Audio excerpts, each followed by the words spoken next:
This is by far the biggest, most involved mod that I have ever seen. Shu, Zarkland, Papacanis, Infected Wipes, Norfetter, the Yak Swinging Smasher, and Variant have all come together to grace us with Uncompromising mode. And buckle up, everyone, this is gonna take a while, and I'm gonna go as fast as I can. Oh, but quick note right off the bat, the mod has its own trailer, and we can always appreciate that. The changelog is like a bloody novel, folks. No joke. I will be leaving the appropriate links to certain resources made by the modders themselves, so be sure to check them out as you go along. As I can promise you, there are things absolutely missed or just straight up ignored by me just due to time, for heaven's sake. This mod is just too big to spend time on everything. And best start taking notes as the listing begins. Certain big bads have knockback mechanics to their attacks now, so you best learn how to kite. But for Moose Goose specifically, she has also gotten a range increase, as well as an area of effect attack that I didn't actually see, but I guess it's there. So watch yourself. Wickerbottom's Applied Horticulture book now has a new crafting recipe that requires leafy meat,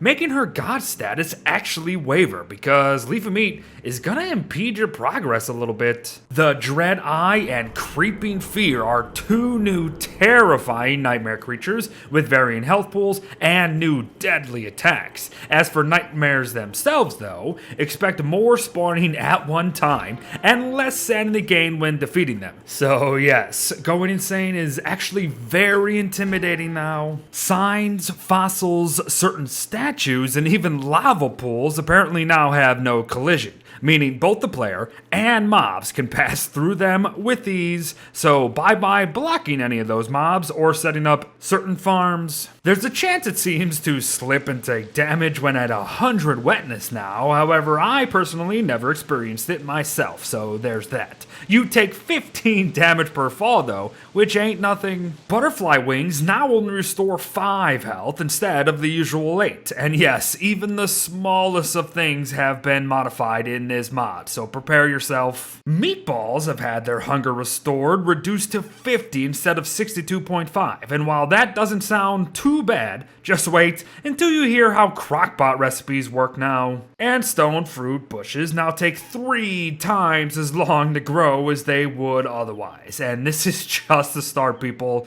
Just you wait. Cause no longer can we use more than 2 ice or twigs in crockpot recipes, unless of course we're looking to make wet goop over and over again. For example, dragon fruit pie is usually made with a dragon fruit and 3 twigs, but no longer is that possible. If you have more than 2 twigs or 2 ice or a combination of them, meaning 1 twig, 1 ice, in any recipe, it is immediately made in the wet goop.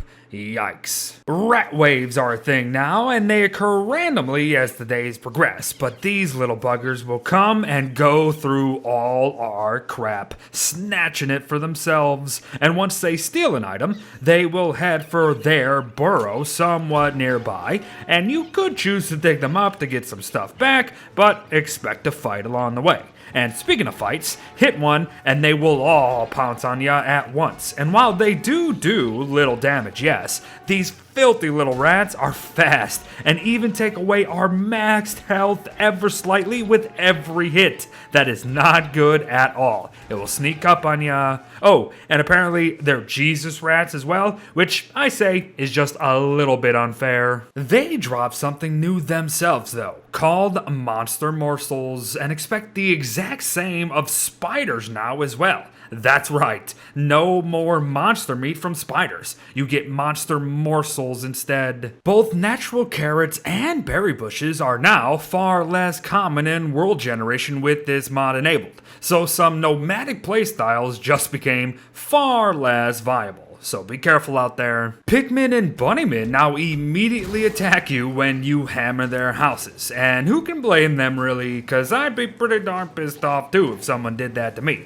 And no, I don't mean destroyed, I mean just a single hammer strike now makes them mad. Some good old-fashioned pierogi now spoils twice as fast, so be very mindful there. Caged birds can now only be fed a total of 4 monster meats before they'll just fly no more. You need to feed it varying foods in between monster meat meals in order to prevent such a thing from happening, or else no easy eggs for you. WX78 players beware, you will now take 3 times as much damage from the rain as you would otherwise, so stay dry, because yes, not just the rain, wetness in general. Moon Rock idols now require 5 total Moon Rock, making character switching a bit more difficult with the Celestial Portal in play, so no more easy advantages for us there. Sinkholes and bat caves now spawn more basilisks than before. No, not faster spawning, just more overall before their respective cooldowns begin. And it certainly makes Batwing farming a heck of a lot easier, I can tell you that. The OG Jesus Freak now gains wetness while running on water, which should honestly just be in the main game anyways, really. Monster meats now have higher monster food values, meaning recipes that would normally come out to be meatballs or some other meat dish, even while using monster meat, will now always be monster lasagna. You must use monster meat alongside regular meat now. Even one monster meat is all it takes to ruin dishes. Wolfgang players beware. You now take 1.5 times more sanity loss from both darkness and monsters. So you may not be so tough after all. The mod claims that catcoons here have 5 times more health than usual, which is totally not the case. However, it is more than they would have otherwise though. But not only that, they also have an increased chance at dropping cattails, which will be very helpful later on. But here's the change I don't agree with at all. Tooth traps can now burn. Literally. They can just burn to ash. So no more special Hound Wave deterrents there. Listen. There is a difference between making things difficult and making things stupidly difficult just because you can. You gotta learn the difference. This one also tiptoes along that line as well. Cactus, spiky bushes, and stone fruit trees will now no longer grow in winter, so you best store up before the white stuff begins to fall. Pig guardians no longer stay contained and will actually break the walls around their spawns, so no more easy access to their guarded resources for any of us. Fair enough though, I agree with this one. Bee boxes now have a lower yield at 1, 2, and 4 instead of the usual 1, 3, and 6 total depending on their stages of harvest. They don't slow said harvest time though, so you will still be getting plenty of honey for that rumbly tumbly. Fire and ice hounds now have fire and ice attacks themselves on top of the usual freezing and or fiery mechanics that come with their deaths. Again, this mod kinda just expects you to know how to kite for the most part. Bee Queen now has an area of effect attack as well that deals 96 damage, cause, you know, that's really what needed to be added to make this fight harder, I guess? She starts to do it sparingly come her final phase, mind you. Werepigs are now prone to preferring fights over munchies, meaning the incredibly efficient classic manure farm is now off the table. It may look like it'll work, but if the werepig even gets a whiff of something it can attack, it will immediately stop chowing down, so it is a sad day indeed. Hunts just became less efficient as well, as now koalefants only drop 4 big meat instead of their usual 8. Big oof there. And to build off that, gobblers now only drop 1 drumstick instead of 2. So you could very well create a gobbler farm, yes, however expect far less production unfortunately. Some good news among all this crap though, marble armor actually prevents that boss knockback mechanic that we mentioned earlier. So it seems like marble for the win. Bees no longer drop honey and will only provide stingers, while bunnymen will no longer drop carrots either. And ouch, that one actually hurts way more than you might think. Eye plants, the things that spawn from lure plants, have gotten a slight health increase, and it's really just a guarantee that they get a hit in before they die. And that's just annoying. And honestly, that idea is what most of this mod actually boils down to. Growth time for trees now takes for frickin' ever. And I mean like for frickin' ever. sometimes over 2 full hours of in-game time forever. I get that it makes sense reality-wise, but my goodness gracious, that is just way too egregious, don't you think? To somewhat build off the character switching thing from before, Winona is the only one capable of fueling her generators, so no more building all the contraptions for farms or bosses, and then switching to a different character for the remaining days of your world. Fair play, I actually kinda like this idea. Pangolins are now automatically hostile to anything that gets too close to them. And you know what I always say, never underestimate the power of pangolins. These flightless birds are now as vicious as they ever were. Wormwood players beware. You somehow take even more dang fire damage than before and stay on fire even longer.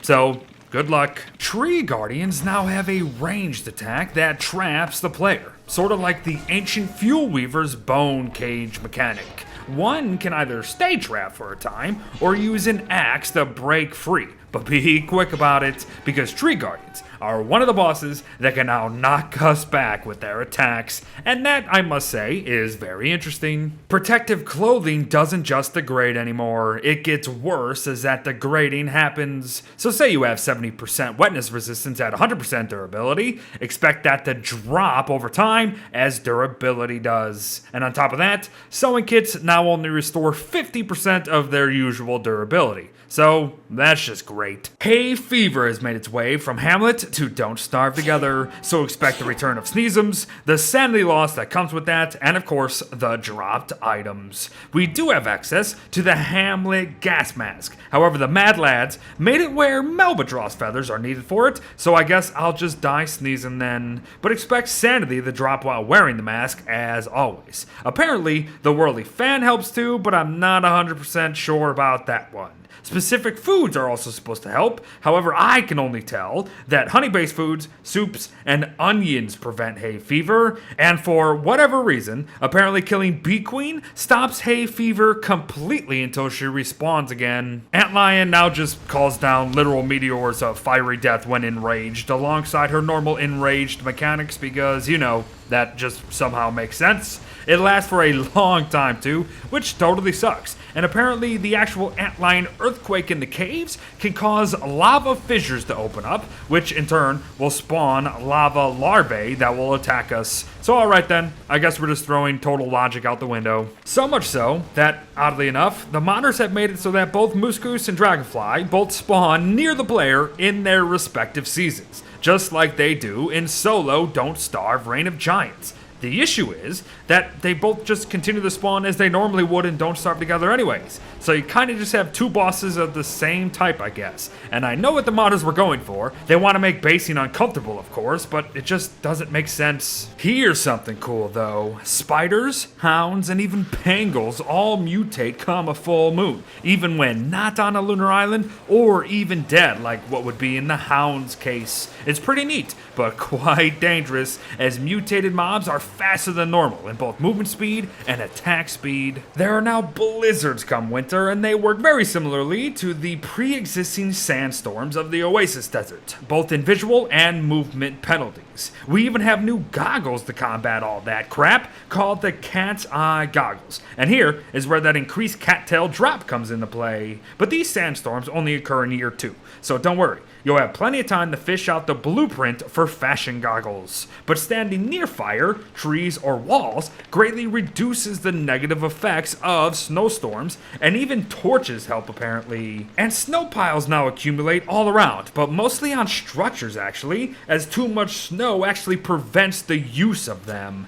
However, we can choose to use our hands to clear them, which will result in wetness going up, or a shovel to not have that, of course. Either way, you'll be getting snowballs for your trouble. And finally, we have new mobs called Abominamoles, which spawn out of these piles and are just grubs from the Matt Hills and Hamlet pretty much. Good stuff and fun, because yes, the snowballs can be thrown. Staying in winter for a moment, Deerclops now enrages himself, come half health, and he turns into none other than his Feastclops variant when doing so. So Laserface for the win. But oh yeah, it looks like campfire tanking doesn't actually work in this mod either, and that isn't even on the changelog, so there you go. Some other new mobs, depth eels. They're cave worms that will actually be a part of cave worm waves, but they shock you silly when you hit them, so have some lightning protection gear at the ready. They do drop a unique berry of sorts that I honestly don't know much about,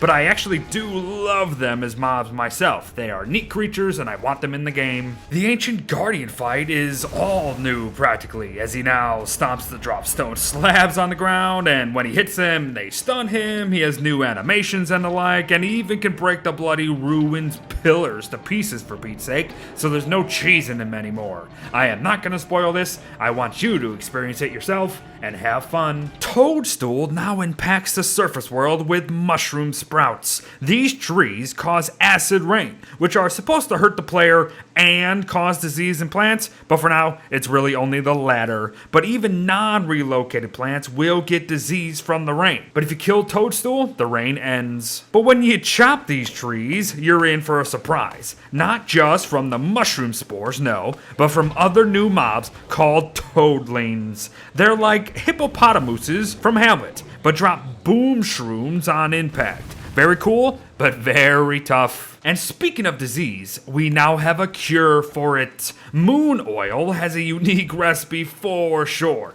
and it's kind of like a knapsack in that you craft it, equip it, and then toss it in the direction of the diseased plants to heal them, essentially. And I do believe that you being in the cloud actually heals you too, which is nice. Spider Queen corpses are a thing. It can actually transform in shattered spider dens. Spiders themselves have a leaping attack at all times. More food has been changed. Telltale hearts require human meat, which is just a whole thing I didn't even get into. Frog rain is different in acid rain. There is sand piles now apparently, and even stuff as recent as Wendy's ectoherbology potions have been altered. Seriously, folks, I didn't even scratch the surface of this mod. It is just way too much to continue now, though. Read the changelog for yourself, and you'll discover that even more is planned, for heaven's sake. So thank you all for your incredible hard work. Everything we know about Don't Starve Together has changed. Thanks for watching, folks. Well wishes to all. Good luck, and I'll see you in the next one. Bye-bye.